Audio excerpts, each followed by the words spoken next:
by the military-industrial complex.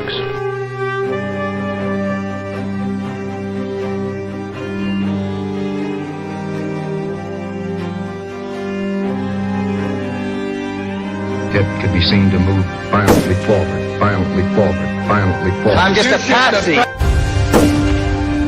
Let's win there.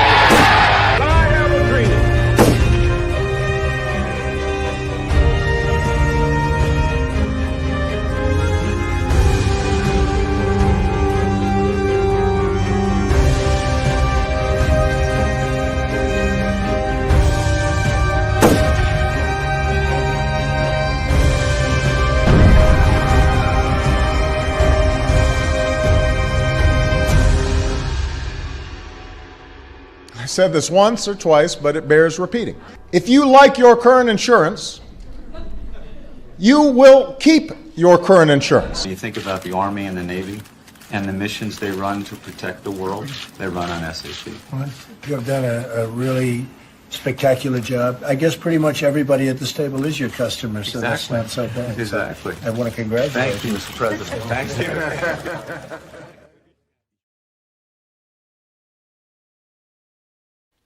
And we're back. George, I forgot to turn on my lighting, but now it's on. Oh, you look even better than you normally do, Peter. So that's good. I'm restreaming this to my audience as well. So I was doing that really quickly. George, I have bad news and I have good news. Okay. Well, I don't know if it's bad news. It might not be bad news, but for whatever reason, I couldn't get back on Facebook today. So we've been able to stream on Facebook for 2 or 3 shows, and today, not at all.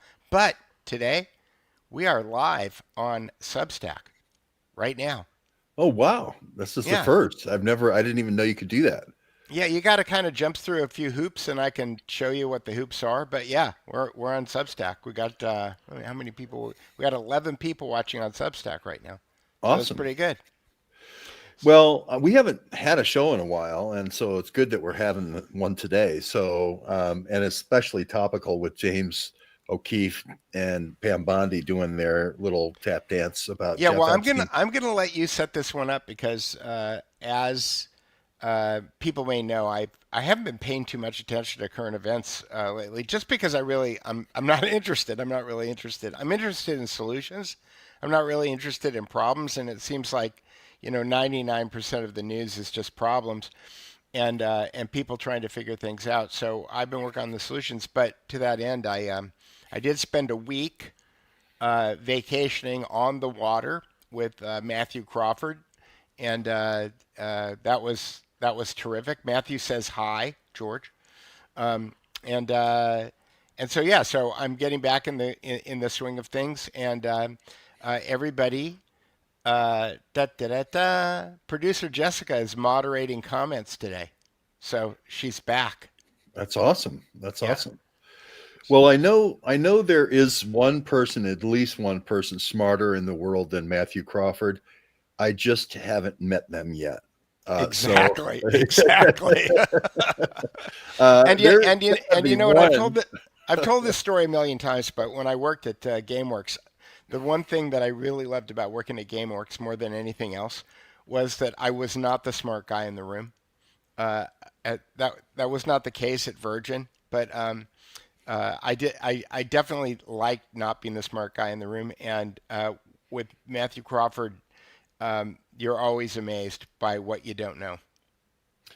The lights literally dim when he walks in the room. I mean, he just has such a candle power to his intellect, and so I couldn't make it to the thing, but it's awesome that you got a think week. I know you didn't have a week off if you were around Matthew. That's like being plugged into a 220 volt outlet.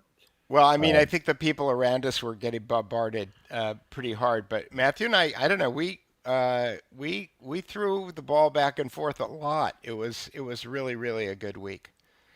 Yeah, well, And, that. and Go ahead. I wanted to pimp one thing too. Our hostess owns a bookstore. We were in Sparks, Nevada, and I just wanted to shout out to people that these were out of print for years, and Tracy Connors, when she and I did a show together, got a set of these CERN tarot cards. Tracy paid $250 for them, but if you call the Grassroots Bookstore in Sparks, Nevada, you can get the Hexen 2.0 tarot cards, and these are the tarot cards that have all the conspiracy theories on them, and they have them they have these cards at the Grassroots Bookstore in Sparks, Nevada. So you can't get these on Amazon. They're not available anywhere. And I was talking about them in the car, and the woman who owned the store, who was our hostess, she said, "I have those in stock." And I said, "No way." And I went in there, and she handed me this box, and I was very excited. So I just have to throw that out there. Yeah, and I think retail what was like $40 for those or something like that. It wasn't not too bad. Yeah, Not no, too. yeah, you could get them for like $40. And Yeah.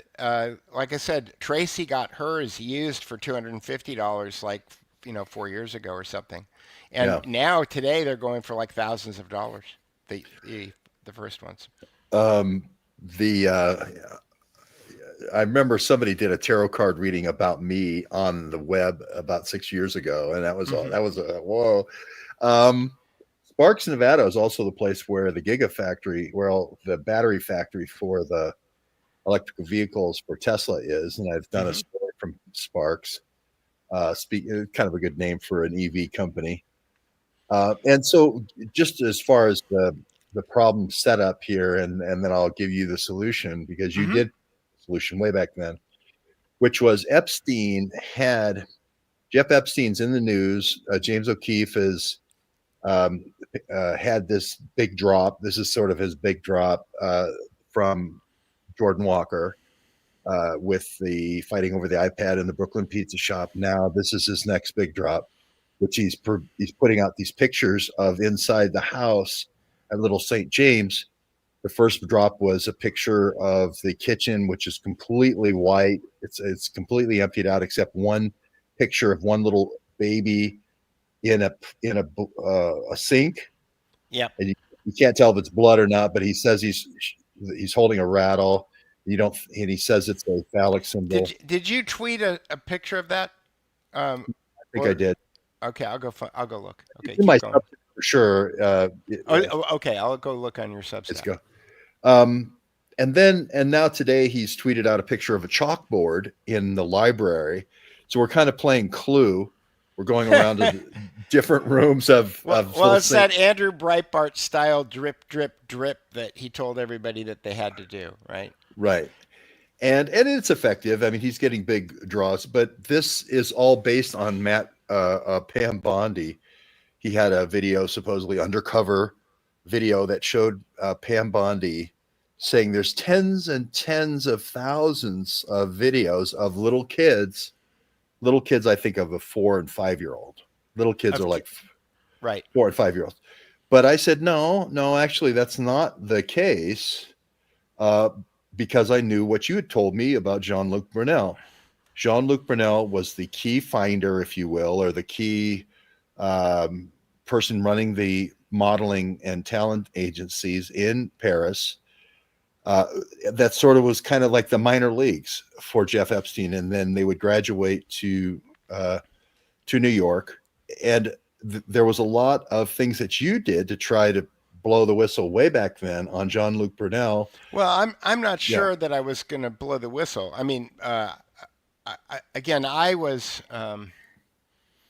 probably part of the problem in that I didn't understand how photography fit into the entire equation.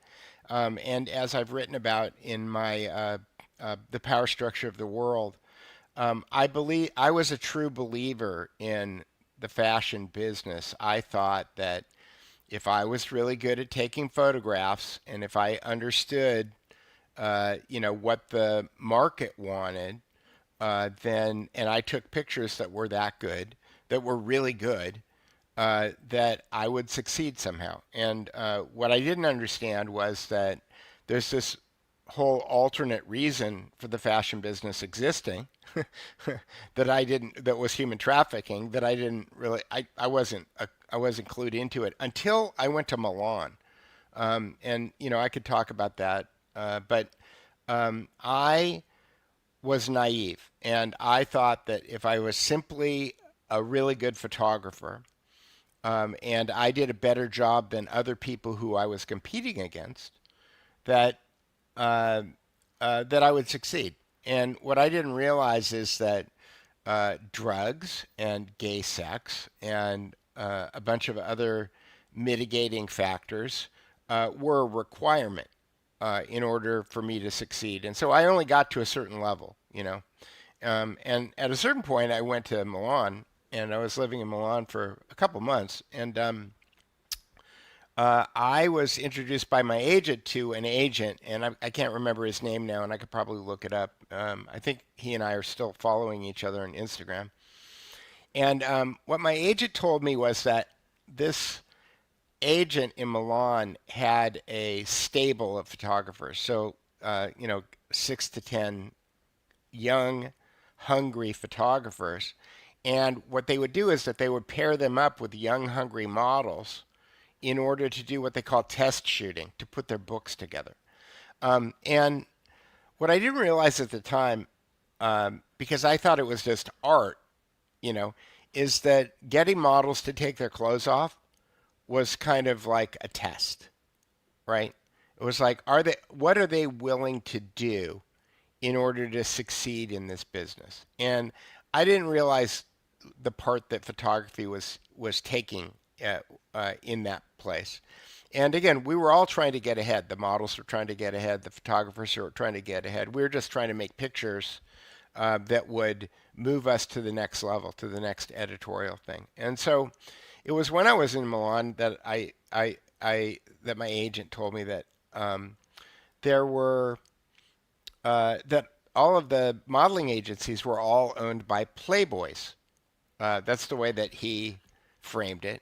These were wealthy people who had generational wealth, and they wanted girlfriends, or they wanted to be able to date models. And so the best way to date models was to own a modeling agency. And so this, kind of dovetails. I thought maybe I'd talk about Sharon Stone a little bit today, just because she told me some things early on. She told me that when she arrived in Milan, that this oligarch guy who owned a big fashion company, a guy named Fabio Bellotti, he sent her like a dozen roses. She got a knock on her door, and a dozen roses showed up. And then like 5 minutes later, there was another knock on the door, and then like a much larger bouquet showed up, and then 5 minutes later she got another knock on the door, and then a 6 foot tall bouquet of roses that took two people to move it into the room came into the room, and so her room was filled with flowers.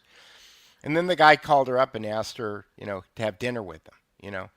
Um, this is the kind that's one side of the story. It's not always that I would say elegant, um, but then there were some things that I found out about Sharon Stone only recently that I didn't know, even though I spent quite a bit of time with her in 1983, and that was that she lived, I think, with Bob Dylan when she was 19, or she toured with Bob Dylan when she was 19, and I only found that out because um, Martin Scorsese's film company was making a movie about Bob Dylan, and they needed a picture of young Sharon Stone. And I had the oldest pictures of Sharon Stone, where she was the youngest, and they needed one of those photographs for the movie. And I knew her for a year, and I never knew that she spent a significant amount of time with Bob Dylan. So that Bob Dylan experience happened before she went to Milan. So that indicates to me that there's some kind of kind of a regiment going on there. But do you want to show the photo? Do you want to show the photo of the one you took of Sharon Stone? She tweeted that out not too long ago. Well, I mean, that the picture they used in the Scorsese film is not it, but I mean, she tweeted out this photograph in 2017. She called it Flashback Friday. This is a picture I shot of her in 1983. I have more pictures of her. But one of the things that I think is interesting about this is that what a lot of people don't know. Let me see about it. It's cropped in this picture, and it's interesting where she cropped this picture. Okay, because she cropped it right at her neck. Okay, and what a lot of people don't know about Sharon Stone, and she tweeted this picture later, is that she has a scar on her neck that goes from all the way around her neck. You can see it. Can you see it in this picture?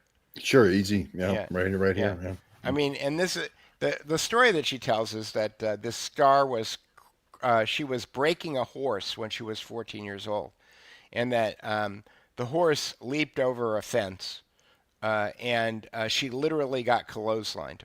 And I've talked to 2 or 3 women who have broken horses for a living, and they all tell me that story is nonsense. It's not. It's just a nonsense story.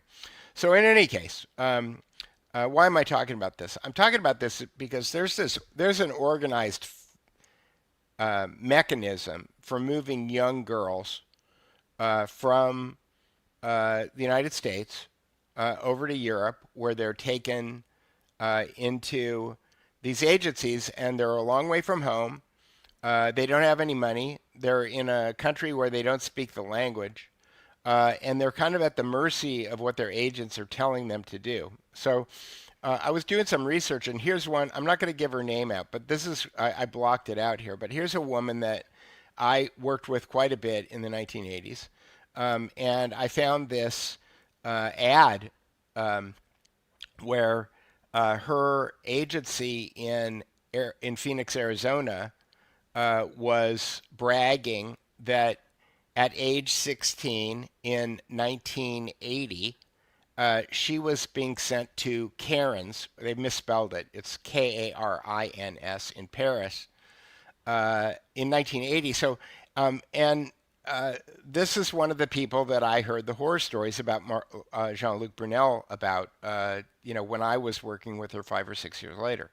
So, so the Jean-Luc thing has been going on for a long time. Here's a picture of that model with 2 other models. And this is a Polaroid. I was shooting underwear one day for the May Company, and they were talking about Jean-Luc on the set. So this is how Peter Duke found out about Jean-Luc. Peter Duke would be on the set, and these women would be talking to each other about all of the terrible things that had happened to them in Paris when they were assaulted by Jean-Luc. And now people have smeared you with the Mila Jovovich. And I keep reminding people Mila Jovovich's mother was with you when you did that famous, launched her career.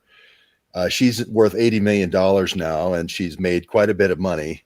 Right. So I don't think the Peter Duke launching her career hurt at all either. Well, here's the edgy picture that I took, and I thought I was being edgy when I shot it, but again, all things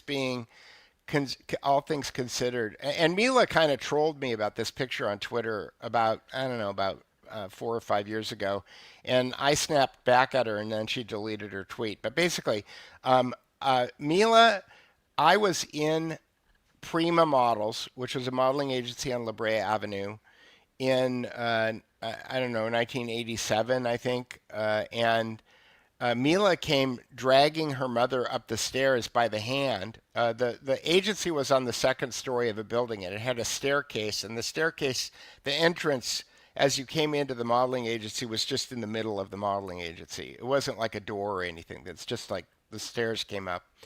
And I was standing there, and Mila was dragging her mother up the stairs, and she said, "Who do I see about being a model?" She just said that like at the top of her mouth. So her mother said that, or Mila said that? No, Mila said that. Mila said that. Okay. And I thought, man, this girl's got some spunk, you know? And she, got herself an agent, and we used to call her the brat. Here's a picture that, I took of her. This is when she's 12. In the same shoot that I did this, I shot this picture, and here's the edgy picture. And everybody was talking about how she was a Russian. She was going Russian, Russia, Russia. She was this Russian kid, and I'll tell you, there's some interesting facts about her parents too. Her mother was an actress. Her father was a doctor, I thought. Everybody called him Bogey, and supposedly.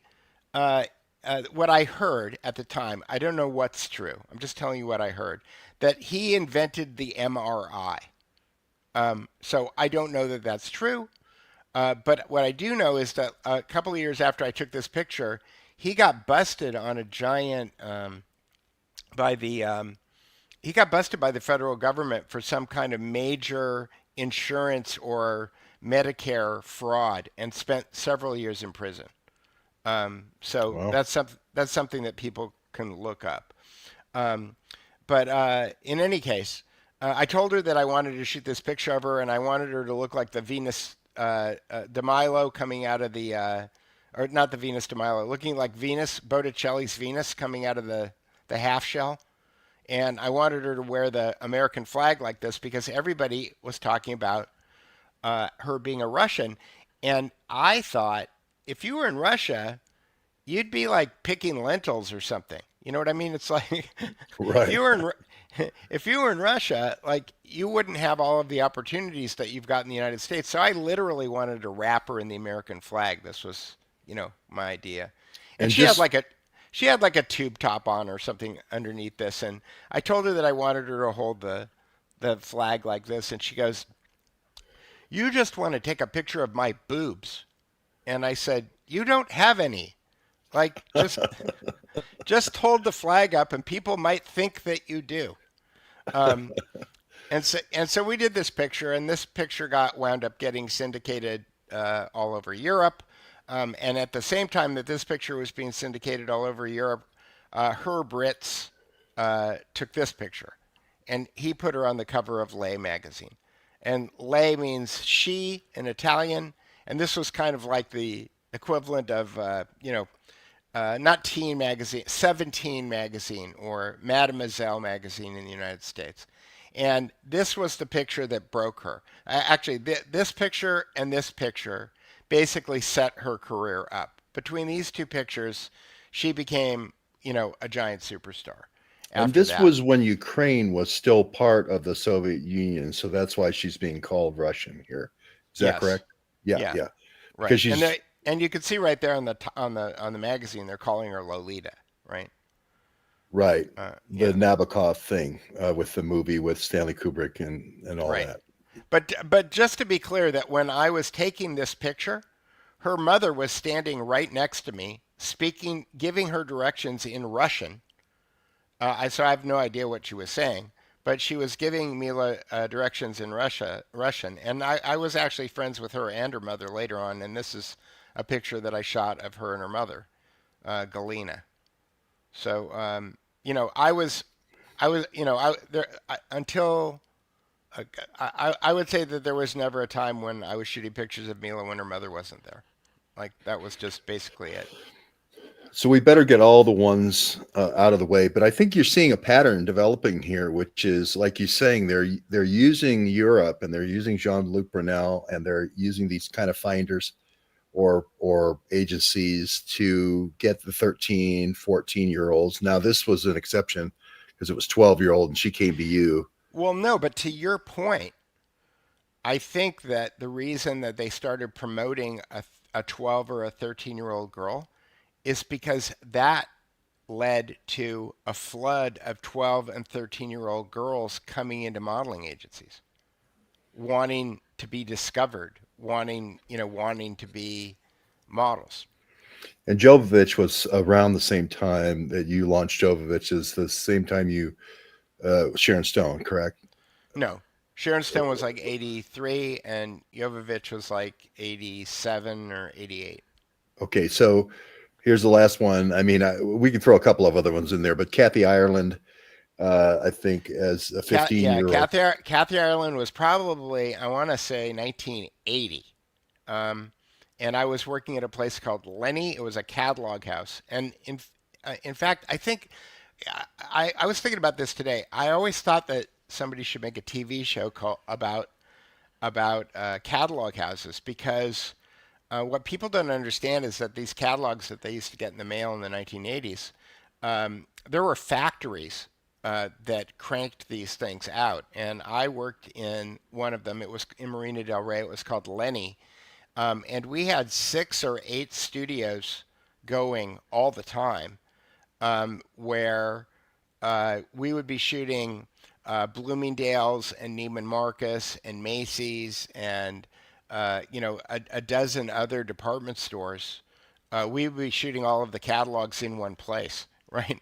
And the model dressing room, this is where I met Rick Caruso's wife, Tina.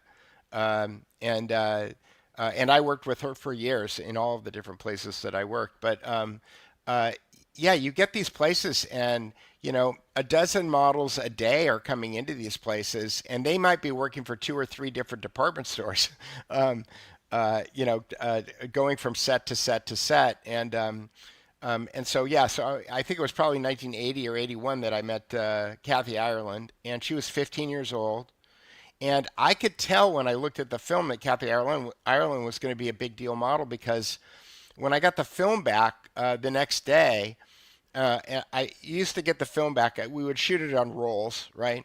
And you would put the film on a light table, and then you would look at it with a magnifying glass called a loop, and you would try to figure out which ones were the good pictures in order to pick for the catalog, and you would mark it with a grease pencil. And I noticed that there were 2 poses on Kathy Ireland's. I had 2 strips of film on the light box, and I noticed that the same pose was on 2 different strips, and I put the strips together, and I noticed that she had a routine. So from frame to frame to frame to frame, she was doing the same. If you watch Zoolander with Ben Stiller, Yeah. he goes through all the poses, right? Yeah. But it's interesting because Kathy Ireland, when she was 15 years old, and she was going to go to Europe, but part of the reason I think that Kathy Ireland is worth like $1 billion. Mila's only worth 80 million. Okay, and right. I think that part of the reason that Kathy Ireland became so successful was that she didn't go to Europe without her mother. Right. Yeah. And there's many others here that you launched and not as famous. I wouldn't say that I launched them. I would just say that I was there early. I recognized their talent early, and I was always trying to be helpful. Again, I was a true believer. I didn't realize that there was this whole human trafficking element. I thought it was all about making pictures, I thought nude pictures were art. I didn't realize that what nude pictures are is just a psychology test for the subject of the camera. Will they take their clothes off? I mean, famously, Melania Trump did all of these kind of scandalous photo shoots with photographers like me, and I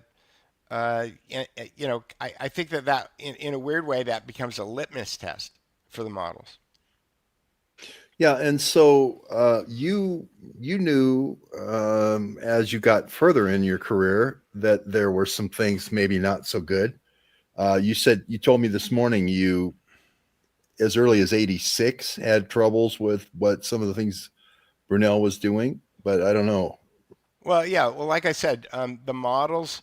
I used to before the World Wide Web before the World Wide Web happened.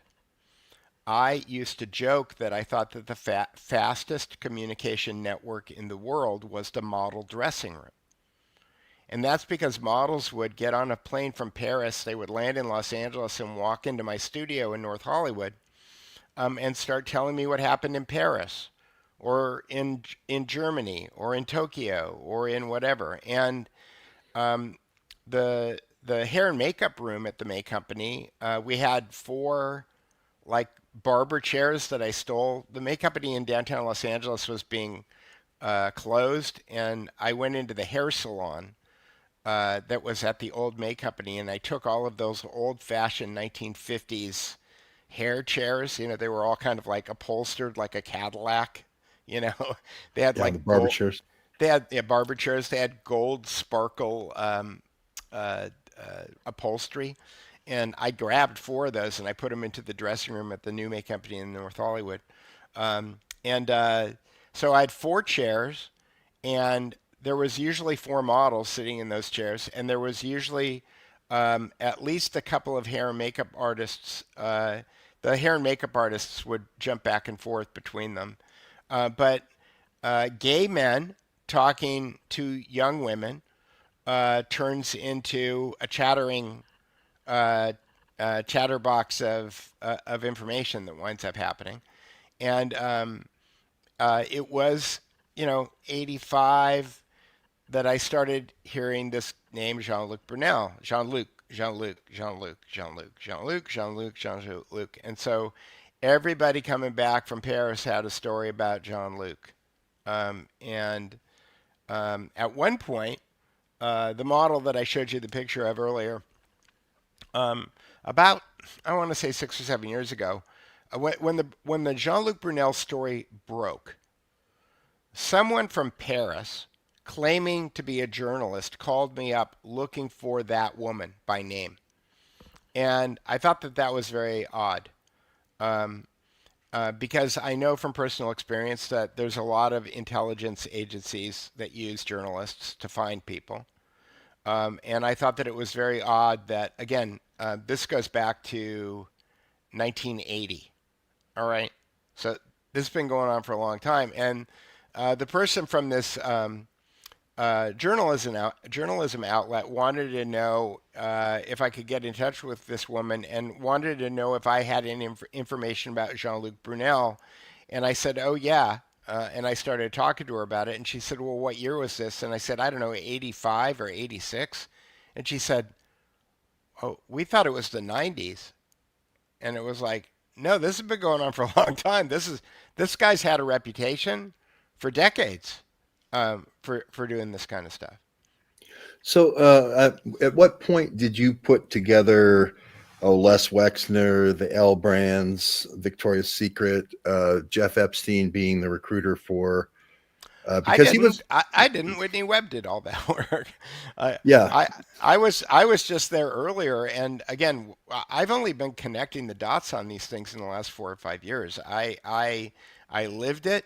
I mean, the Sharon Stone of it. I used to just think she was crazy.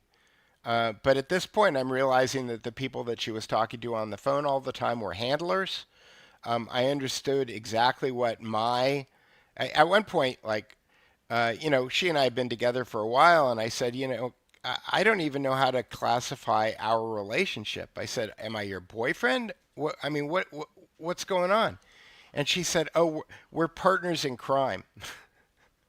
That, That's that, a good that, way to put it. Yeah. that was her classification of our relationship. And it was only years later that I realized that if she had a mark, okay, who she was going after, and that mark asked her what her relationship with me was, I was gay and I slept on the sofa. Okay. But if it was Joel Silver calling in the morning every morning for like 6 months, okay, then I was her boyfriend. So, I was kind of like this foil. I was a useful, like a diversion that she could use in order to control her relationships with the other men around her. Let's go through some of the fashion guys that hung around Epstein then. Tom Ford with Chanel. Yeah, I mean, again, here's the thing that you have to understand about me is that the people in New York didn't consider me a fashion photographer. The people in New York considered me a clothing photographer. Okay. So even though I worked with all of the same people, I mean, I've worked with all the supermodels in the world, and many of them I worked with together in 2010 for this campaign for homelessness. It was the charity was called I Am Waters. And I shot pictures of Kim Alexis and Cheryl Tiegs and Tara Shannon and a half a dozen other real supermodels. But when I was working day to day, I worked with Rene Rousseau and Kelly Emberg and Carol Alt. Because my nickname in the business was bread and butter. um, a lot of models who would make a lot of money in New York wanted to be actresses. And so if you want to be an actress, you move to Hollywood, but there's not the big advertising dollars in Los Angeles like there is in New York. There's a lot of catalog dollars. And so the models liked to work for Peter Duke because they knew that they could make $1,500 a day if they went and worked at the May Company. So they may be making, a supermodel may make $25,000 a day in New York, but if her choice is not working at all or making $1,500 a day, most of them want to make the $1,500 a day, unless they have an interview that day to make a movie, an audition to go make a movie. So that's how I wound up in that circle. And the May Company now, we just got done with a charrette there, and we one of our visits was the May Company. It's now the Oscar Museum. That's right. Any background on how that all happened? Well, that was the May Company headquarters. That was the May Company like marquee store, and when they bought that building to turn it into the Motion Picture Academy Museum, they basically just left the facade up, which had this kind of Art Deco, gold, beautiful exterior.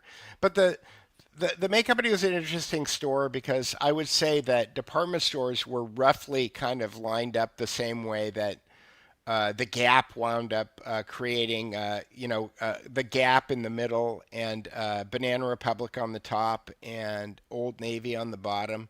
So department stores kind of were targeted at specific audiences, and May Company was targeted at upper lower class, was what a creative director told me once.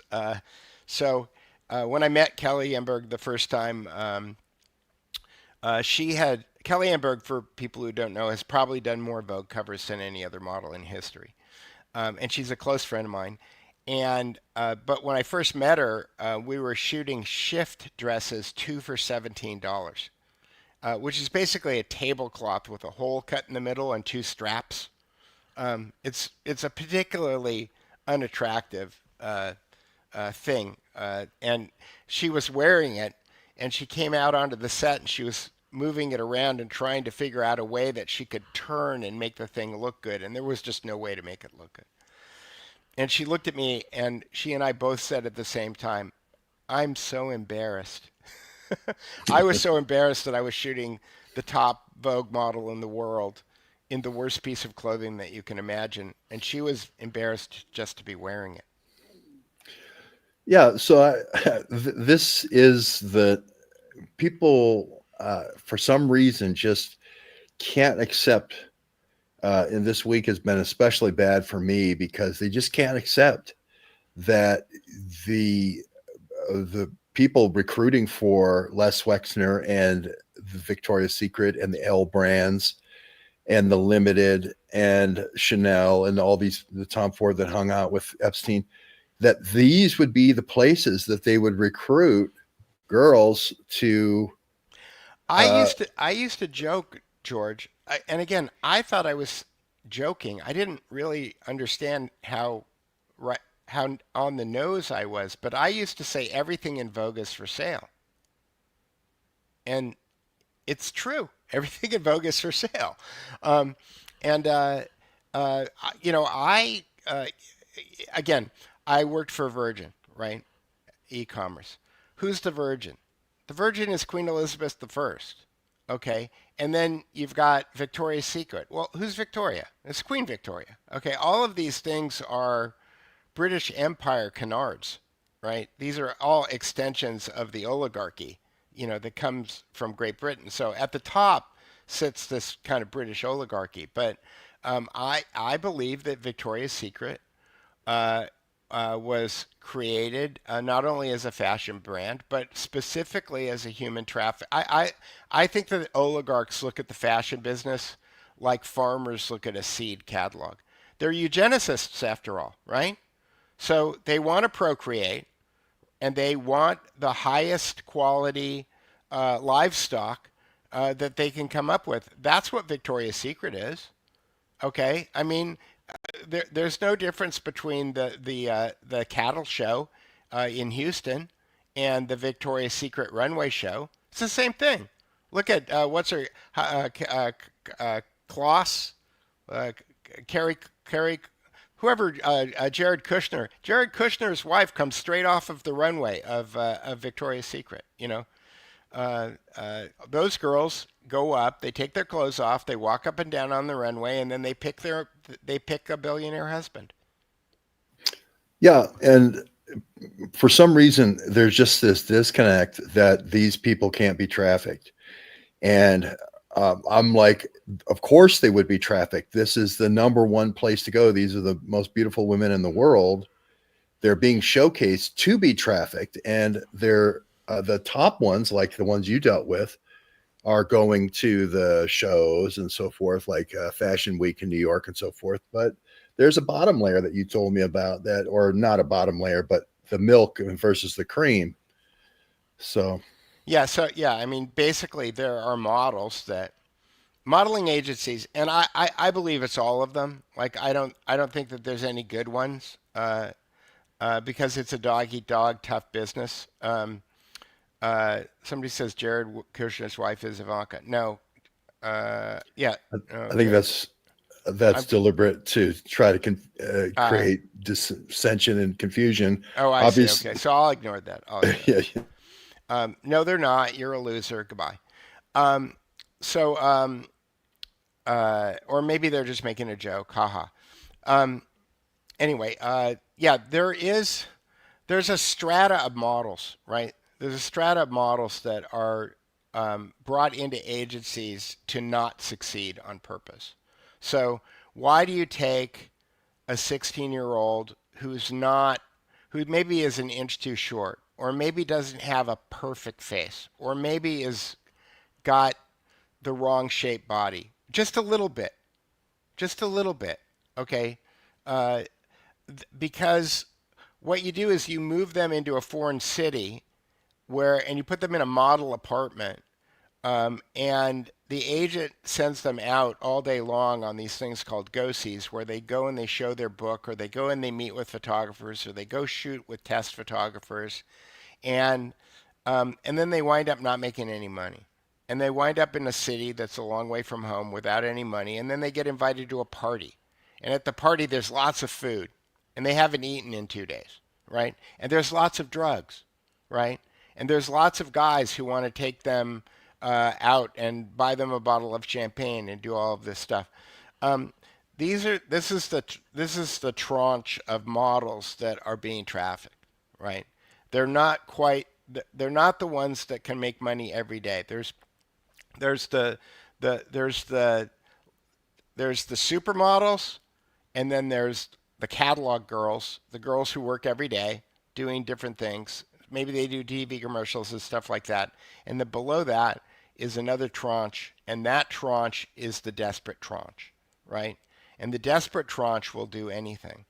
I'll tell you a story about this woman who I found out later worked for Heidi Fleiss.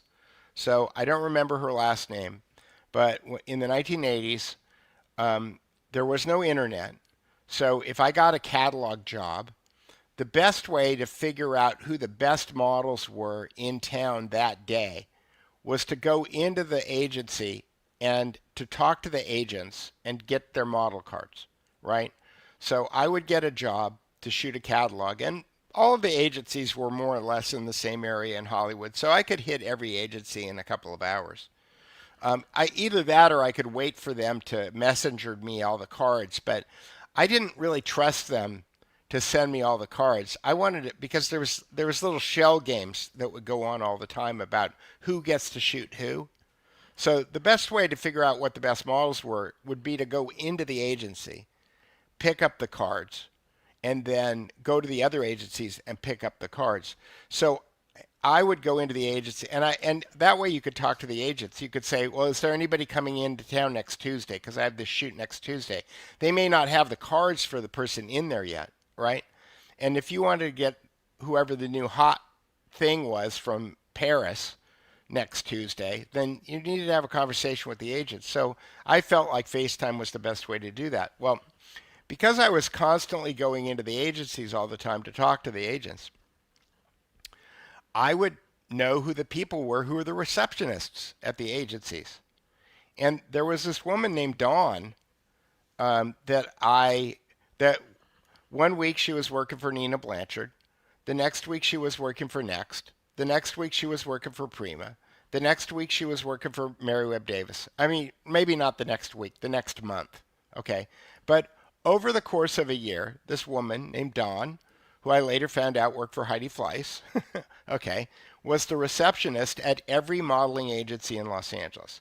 So why does a woman get a job as the receptionist at every modeling agency in Los Angeles? Because she's sitting right there when girls get rejected, right? A girl comes into Nina Blanchard and she shows her book, and Nina Blanchard says, and this is a beautiful woman, right? She shows her book, and Nina Blanchard goes, you don't have what it takes to be a Nina Blanchard model, okay? The woman is crushed. She zips her book up and she pulls it together, and when she walks out of the door and she's in the reception room getting ready to leave, she bursts into tears. And who's standing there to tell her it's okay? Dawn. Dawn is always there. Dawn is always there to tell the rejected models it's okay. And Dawn lets them know that Dawn may have some leads for them, and she may have some good news. And so Dawn collects all the information.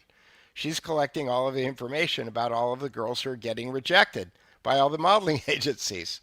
Okay, it's a whole rigmarole. So these people are being farmed like cattle, or I guess it's a ranch, right? So what do you call it? They're being, they're being managed like cattle. Yeah. Mm-hmm. Yeah. Homestead High School. You're muted, George, I think. Can you hear me? Can't hear you. You can't hear me? Can't hear you. Okay. Let me. You hear him? Okay, that's weird. Producer Jessica can hear you, and I can't hear you. Oh, it said muted. Wait, when you put it on. Well, I flipped it on and flipped it off to see if you could hear me. Okay, I'm gonna dip out, and then I'm gonna dip back in. So okay. Here we go. I'm removing. Okay, they say they can hear George. Well, I just want to say I'm gonna remove you and then put you back in. There's Peter. Can you hear me now? I can't hear George. So producer Jessica can hear George, but Peter Duke cannot hear George. I don't know what to do. I'll leave, but I'll leave and come You back. can But hear him. but I'll just say briefly that we went here. I'll leave and come back.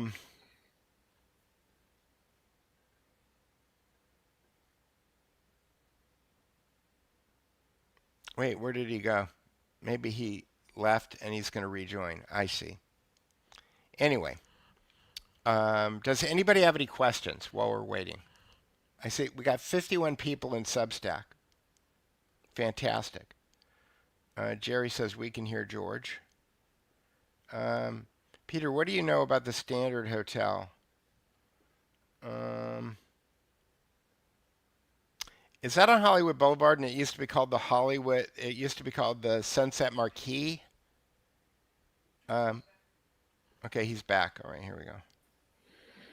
Can I hear you now? I hope so. Can you hear me? Okay, so I'm afraid I would like refresh the browser, but oh, actually, Jessica has. Do you have the computer open? Do you have the end stream button in the upper right-hand corner of your interface? Okay, I'm gonna leave. I'm gonna leave and come back. All right. Leave studio. I'm leaving the studio. Okay. I'm afraid that if I leave this, okay, if the stream ends here, we'll know why. And I just wanted to say briefly that we are charrettes. We've had 50 of them. We call them Learning Man. We were the ones who went to Winburn to the Victoria's Secret locations that Nick Jacobs supposedly talked about. Supposedly there was a Victoria's Secret location there. Supposedly there was an Abercrombie and Fitch factory. We found nothing of the sort. We gang tackled all the locations from every door, every window. We found there were convenience stores that had only 2 employees. So, and now here's Peter back. Can you see us, Peter? I can see you and I can hear you. Oh, that's great. Okay. I just told the story that we went to 2 locations in Winburn, Pennsylvania on one of our 50 charrettes on one of our 49. But we gang tackled with all of our citizen journalists these places that were supposed to be factories, underwear factories for Les Wexner. Right. And they turned out to be two-man convenience stores selling, Coke and pop and Cheetos and so forth. So you wonder why Les Wexner, with these other CIA locations, this is where Dr. Soon Shong had his cancer lab, this private cancer lab. They seem to be bringing cadavers there from foreign wars. It's all kinds of weird stuff happening in this location. So modeling could be a front. You have to ask. Matthew Crawford was saying to me last week that he thought that the reason that mom and pop restaurants cannot compete with chains, and they can't compete with chains and money laundries. That is, there's a whole category of restaurants that are money laundries, and I look at a brand like I look at Victoria's Secret, and I think, okay, well, they're sending shipping containers filled with bras and panties over from, Vietnam or wherever they're being made, right? What else is in the shipping containers? It just seems right. it seems obvious at this point that if you create an underwear brand, I mean, one of the things, the old jokes about, somebody told me this about lipstick, that, the difference between a Chanel lipstick and, a lipstick that you buy at CVS is the $2.49 that they spent on the plastic container and the box that it comes in.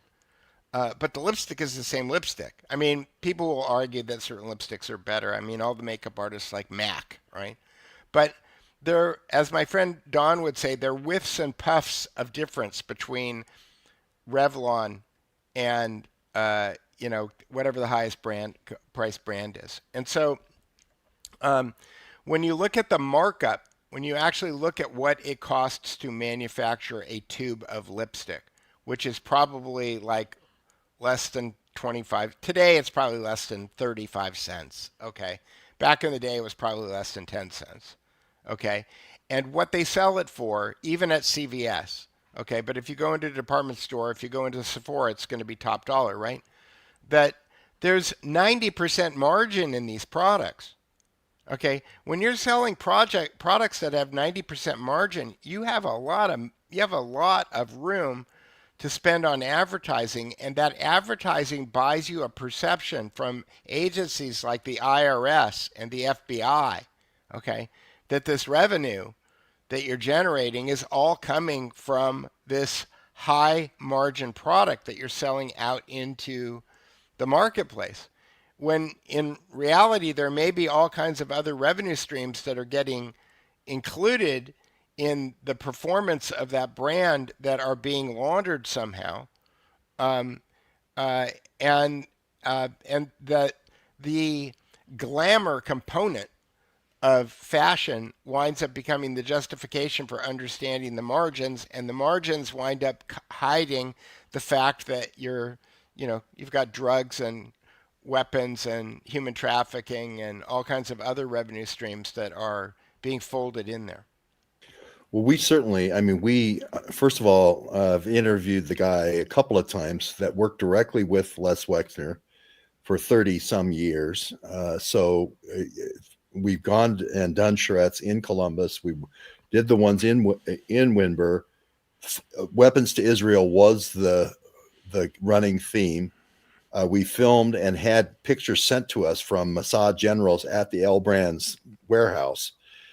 So there's a pretty good flow here. Leaving the U.S., we went to the place where the weapons were supposedly being provided from, and then being shipped to Israel. Now that's all well and good.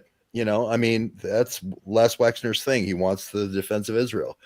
And we've definitely done our thing to provide for the defense of Israel. But it's not underwear.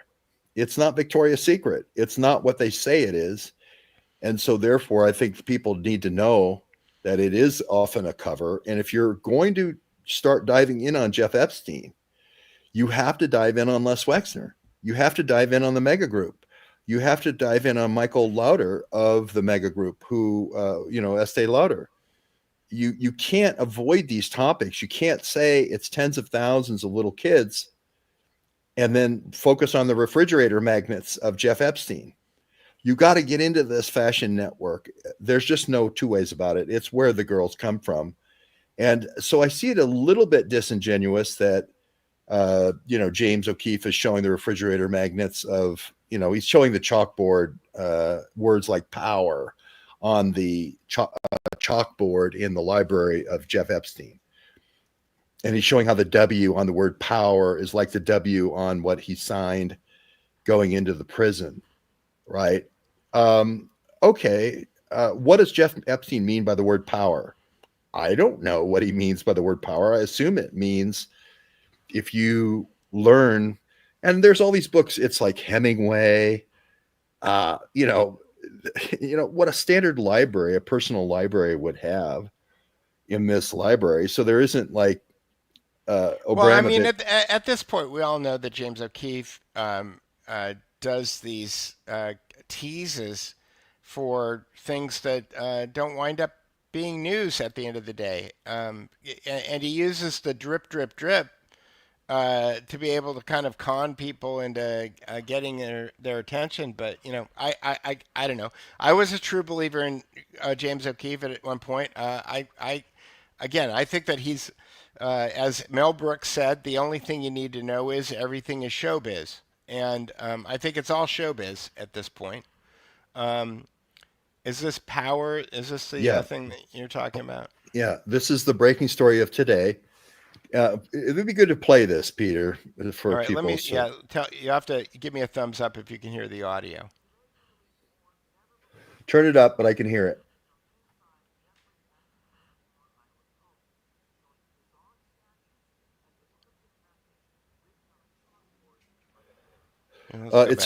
It's hard to hear. It's hard to hear. Yeah, if you could turn up that source. But he's saying, here's all these weird objects, of art around this place. A lot of times this is a decorator that comes Right. in and That's right. puts this stuff around. It's not Jeff Epstein. Epstein says, decorate it however you want. And then the decorator finishes it out by putting these little art pieces. Right. That looks like a desk. It looks like a desk, And there's a pair of slippers, like Aladdin slippers, and he has books. yeah. And the books they're Salman Rushdie, that's the edgy book on the bookshelf is Salman Rushdie. The But golden age of something, I don't know, theatrical or theoretical physics. There's two copies of it. The golden age of theoretical physics that I can read there. And most of the books, the Bourne Ultimatum is on the bookshelf. What's this one? What's the blue one? The golden age of theoretical physics.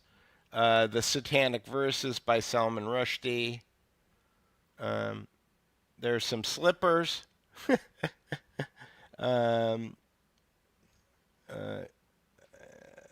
Here's an angel.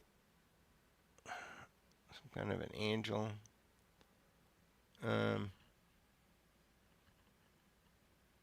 Or is it oh, I see. It looks like an athlete. He's got with angel wings. Okay. So his head is bowed, his feet are posted up in the air, and then he's got wings. Okay, this is a weird statue of a woman cleaning her private parts. That's an odd statue to have anywhere. True. Here's That's the one kind of thing that's kind of out of place. Right. The one thing that's questionable. Right. This is supposedly a horse whip. And that's exactly what it looks like.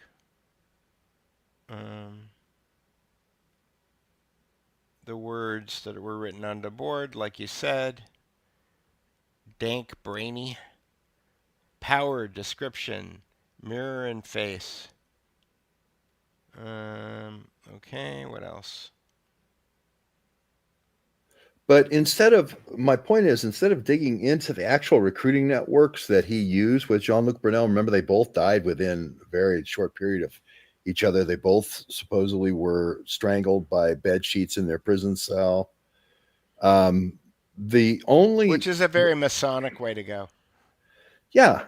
Instead of diving into that network and looking at the girls that were sold to Saudi Arabia or the girls that went to the Amalfi Coast and went 12 miles into international waters and never came back, instead of looking into actual cases, he's asking the audience, hey, tell me what you think power means. At the end, he entreats the audience. I want to be very careful, though, because, one of the things that you and I get accused of all the time is what we don't talk about. So, I mean, I do understand, why if you got that video, but here's the meta, George. Where do you get the video?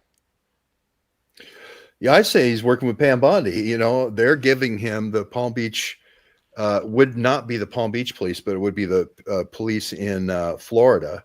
Right. I think had jurisdiction over this Little St. James, but the FBI. I mean, that's my question. And so, why does James O'Keefe get the video in the New York Times and the Washington Post and the Los Angeles Times and the San Diego Tribune and the local paper in Florida? Why don't they all get access to the video at the same time?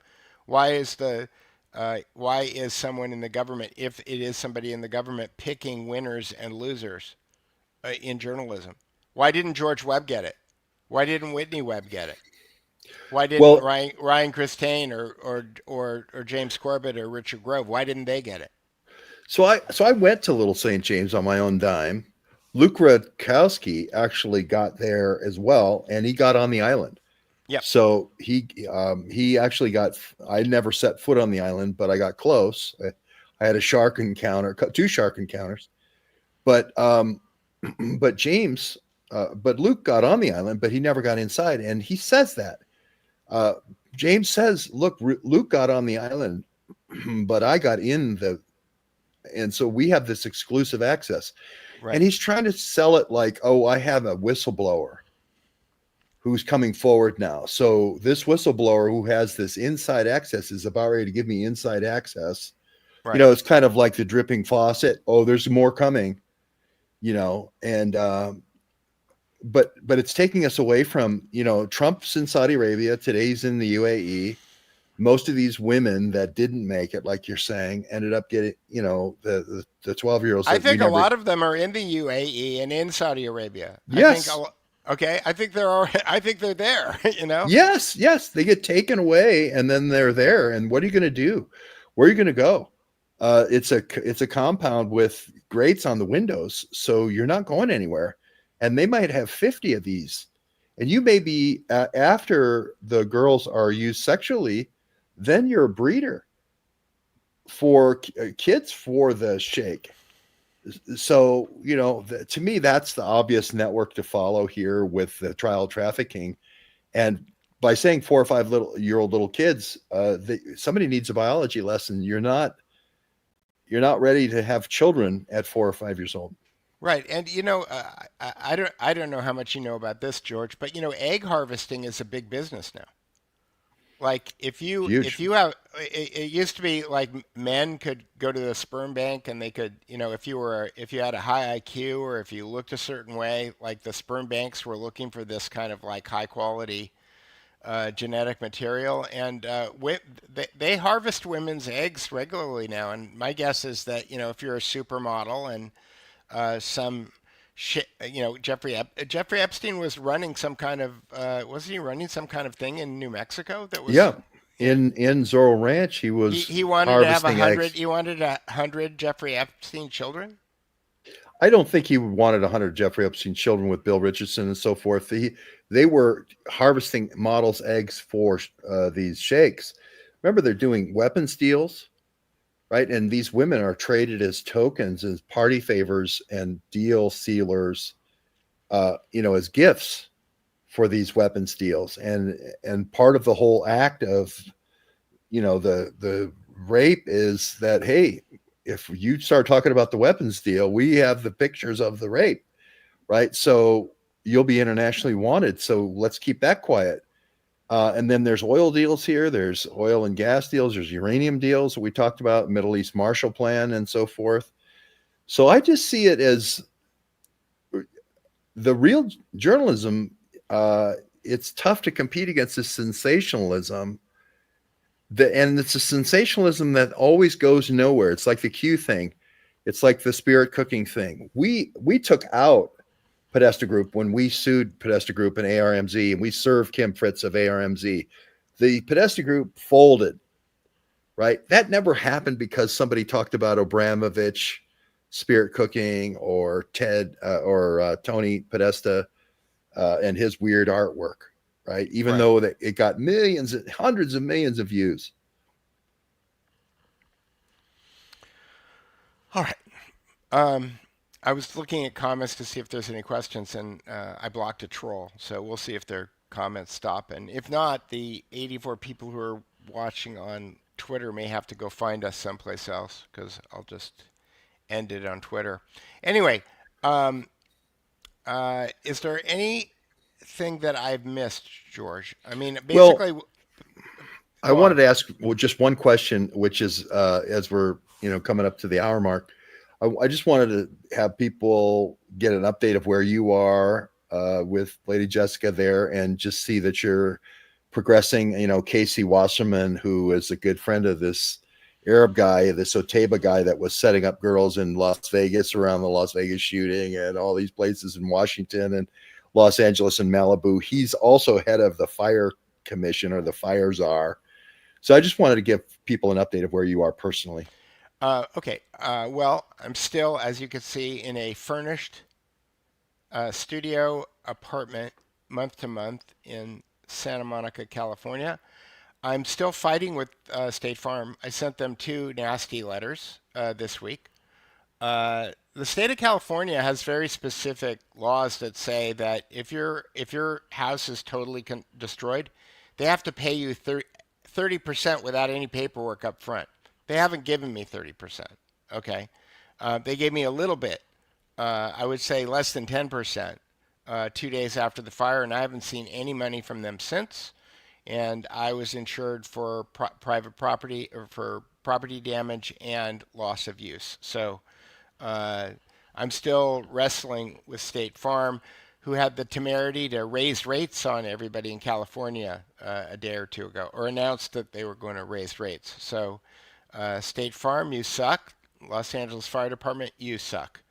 Um, Lady Jessica is doing great. She's doing fantastic, and that's why she's moderating comments today.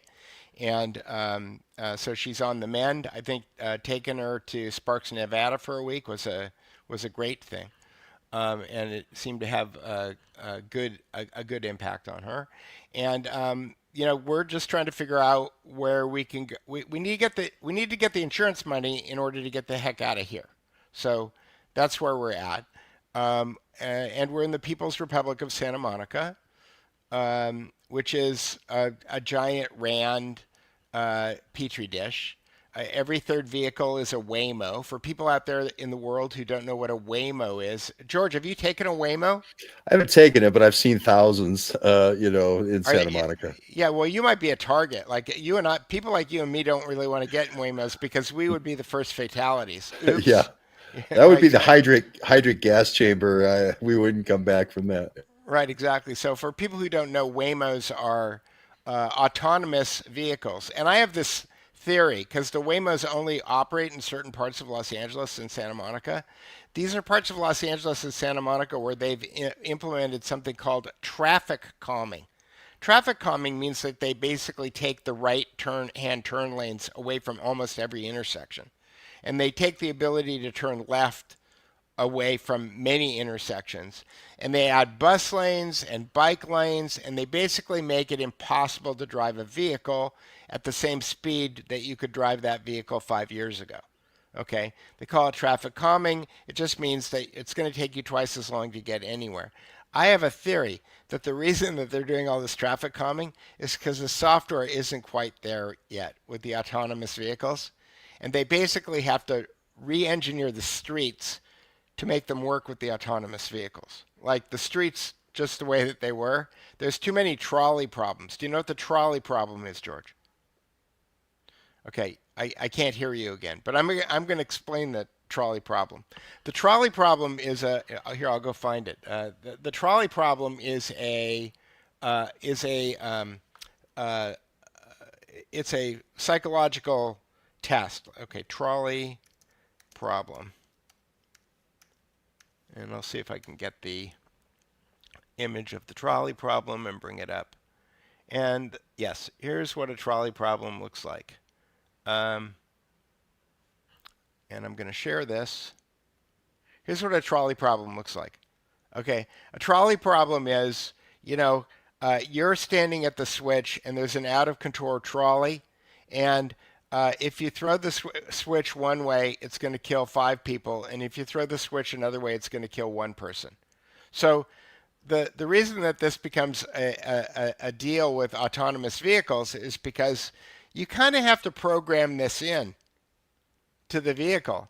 And if you've programmed in the wrong choice to the trolley problem, is the programmer and the company that deploys the software responsible for the person who gets killed because of the trolley problem? Does that make sense? So my thought is that the reason that they've re-engineered all the streets is to kind of like minimize trolley problem constraints that they've got. So this is a trolley problem for people who don't know what a trolley problem is. I'm going to let you answer. Jessica, can you hear him? Oh, now she can't hear you. I'm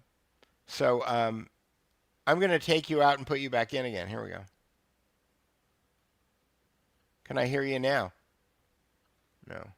Let's see. I'm going to mute you, and then I'm going to unmute you. I'm going to jump out.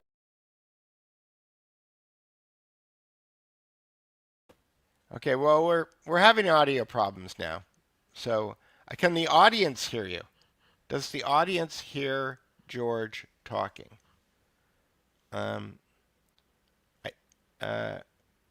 Nope. Somebody says we can't hear George either. Okay, so George, they can't see you, hear you either. So it's been an hour and 15 minutes. If people want to support this channel, you can look directly below our smiling faces, and you can go to the Duke Report .substack.com. If you just go to the DukeReport.com, it'll take you to Substack.